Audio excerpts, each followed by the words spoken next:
بازاڕی گۆڕینەوەی دراوە لە سلێمانی و شیرازەی بازاڕەکە بەهۆی هەڵکشان و داکشانی بەهای دۆلار بەرامبەر دیناری عراقی تێکچووە. دۆخی بازاڕەکە هێندە تێکچووە بەهای دۆلار بەرامبەر بە دینار بە چرکە هەڵکشان و داکشان دەکات.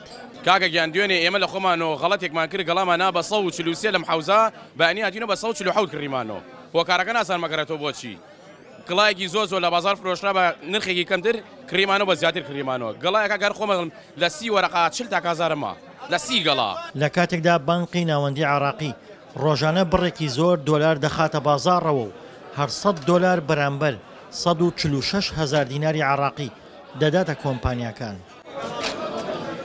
کەچی تێکچوونی شیرازەی بازار ڕوای کرد بەهای 100 دۆلار لە بازاردا زۆر کەمتر لە نرخی بانقی ناوەندی و بە 143 هزار دینار بفرۆشرێت.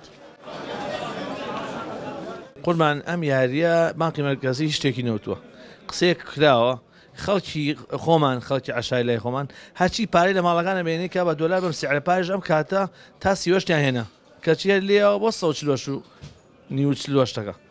هیچ شتێک نییە لە ئارا هیچ خبرێکیش نییە داواش لە خەڵکەکەن بە شێخان تووشی کاول و زەرمەنی نەبن دۆلار نەگۆڕنەوە چامە هیچ قسەیەکی لەسەر نەکراوە هیچ کۆنێکش لەگەڵ نەکراوە بەس قسێ. تەنها هۆکار بۆ تێکچوونی شیرازەی بازاڕی دراو لێدوانێکی موقتدا سەدری ڕێبەری ڕەوتی سەدر بوو گوایە بەهای 100 دۆلار دەگەڕێنێتەوە بۆ نرخی پێشووی کە 120 هزار دیناری عراقی بوو. هەرچەندە خەڵکێکی زۆر دۆلاری خستە بازاڕەوە و بە زەرەر فرۆشتی بەڵام بەهای دۆلار هەردا نەبەزی.